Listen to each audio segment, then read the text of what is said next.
আপনাৰ বেমাৰি মানুষ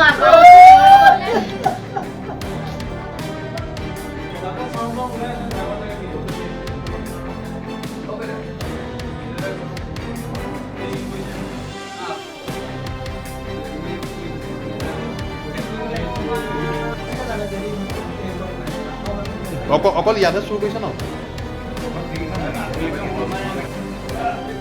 আমাৰ পথালি পাহাৰ নুৰখেল পথাৰত থিয়েটাৰ হৈ আছিলেতো, আবাহন থিয়েটাৰ। আজি শেষৰ নিশা আমি তাতে থিয়েটাৰ উপভোগ কৰি থাকোঁতে আমাৰ যাৰ ঘৰত চুৰ হৈছে বিপিন ভূঞাদেৱৰ কন্যা মানে মাকে মোক ফোন কৰি ক'লে যে নুৰদা ইয়াচোন আমাৰ ঘৰত চুৰ হৈছে। আমি লগে লগে থিয়েটাৰ হলৰ পৰাই কমেও 10-12জন যুৱক আহি পেলাই দেখিলোঁ ইয়াত মানে অলৰেডি গৃহস্থ আহি পালেহি।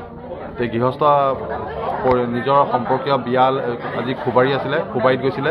সেই খুবাৰীত যাওঁতে কোনো নথকাৰ সুযোগত আৰু বিশেষকৈ থিয়েটাৰো হৈ আছে, এটা উৎসৱমুখৰ পৰিৱেশ হৈ আছে, সেই তাৰ সুযোগ ল'লে। সুযোগ লৈ পেলাই পিছফালৰ পৰা ছাইডৰ পথাৰখনৰ ফালৰ পৰা যিখন খিৰিকী আছে সেই খিৰিকী গ্ৰিল ভাঙি সোমাই গোটেই সোণৰ অলংকাৰ ধৰি নগদ টকা পইচা ধৰি সকলোখিনি লৈ উধাও হ'ল। খুব বেয়া লাগিছে, অত্যন্ত মৰ্মাহত হৈছোঁ। আৰু বহুতে আমাৰ বিশেষকৈ পথালিপাৰ বাণিজ্যিক কেন্দ্ৰস্থলৰ আশে পাশে ৰেলৱালীলৈকে এইখিনিত কিন্তু আজিলৈকে চুৰ হোৱা নাছিলে। এয়া প্ৰথমবাৰ চুৰ হৈছে।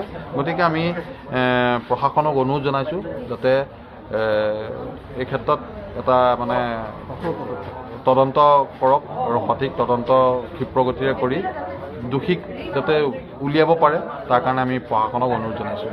তাৰমানে কোনো গহনা বাদে বেলেগ বস্তু একো এতিয়ালৈকে আমি গম পোৱা আমি হেৰি কৰিব পৰা নাই। যিহেতু আজি গৃহস্থৰ যিগৰাকী মানে মাইকী মানুহ তেখেতৰ চুৰি কাণ্ড দেখি তেখেতৰ মানে এতিয়া বেহুজ হৈ আছে, তেখেতৰ কোনো সংজ্ঞাহীন হৈ আছে। গতিকে আচল হিচাপটো তেওঁৰ পৰাহে ওলাব।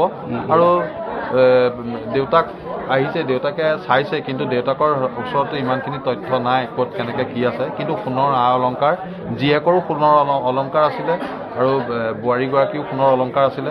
দুইটা সোণৰ অলংকাৰ লৈ গৈছে আৰু আনকি মাকৰ ভাগৰ সোণৰ অলংকাৰ লৈ গৈছে আৰু নগদ টকা আছিলে, সেই টকাও লৈ গৈছে আৰু কাপোৰ কানি গোটেই লণ্ড ভণ্ড চেদেলি ভেদেলি কৰি গৈছে। সেয়া আপোনালোকক কেমেৰা পাৰ্চনে দেখাইছে। গতিকে আমি এটাই অনুৰোধ জনাইছোঁ প্ৰশাসনক যাতে আমাৰ এই অঞ্চলটোত কটকটীয়া এটা নিৰাপত্তা গঢ়ি তোলক, তাৰে আমি কামনা কৰিছোঁ।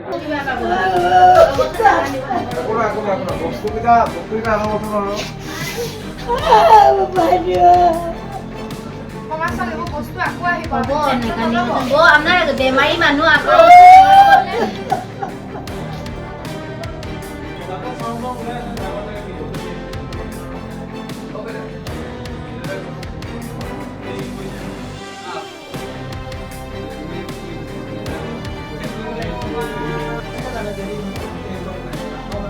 আকৌ অকল ইয়াতে চুৰ কৰিছে ন?